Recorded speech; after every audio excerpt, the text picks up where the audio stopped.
From JBS Studios in Greater New York, this is the JBS News Update with Teisha Bader.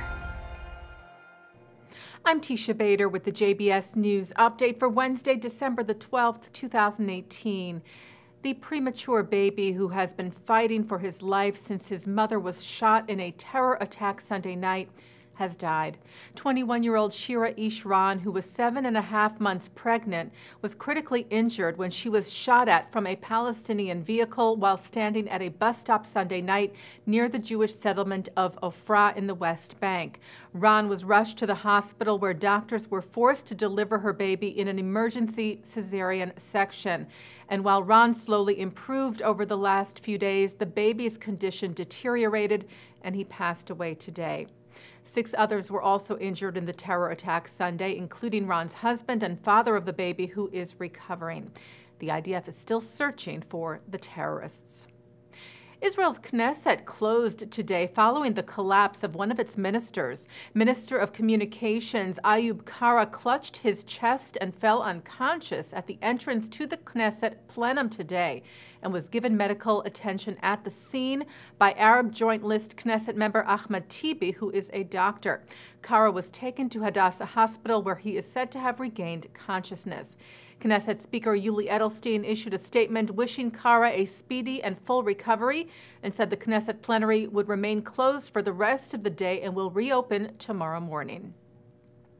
Israeli Prime Minister Benjamin Netanyahu met with the Minister of Interior Affairs and Vice Prime Minister of Italy, Matteo Salvini, in Jerusalem today. Salvini earlier toured the terror tunnels dug by Lebanese terror group Hezbollah that infiltrate into northern Israel, and the two leaders discussed the threat from Hezbollah and urged stronger action against them.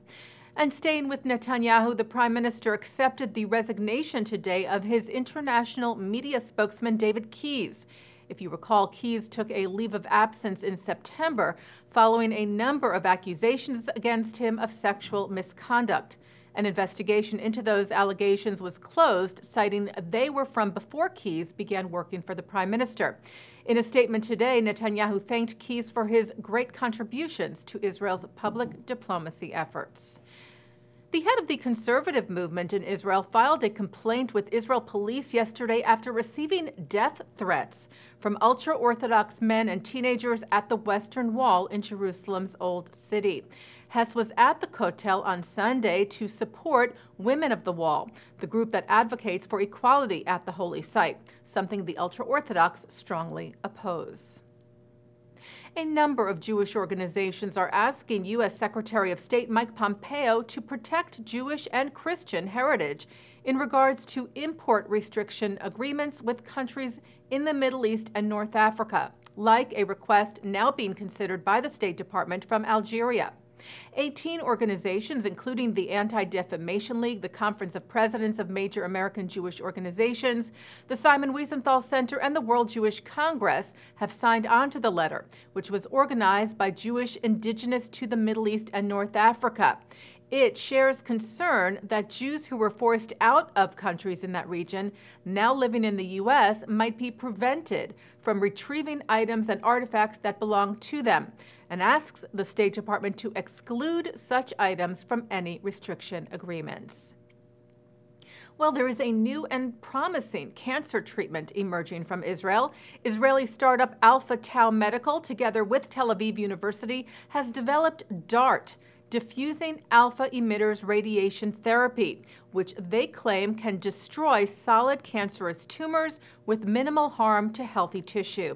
The company's CEO, Uzi Sofer, said Alpha Tau was conducting clinical trials at present and was working with cancer centers around the world, including Memorial Sloan Kettering in New York.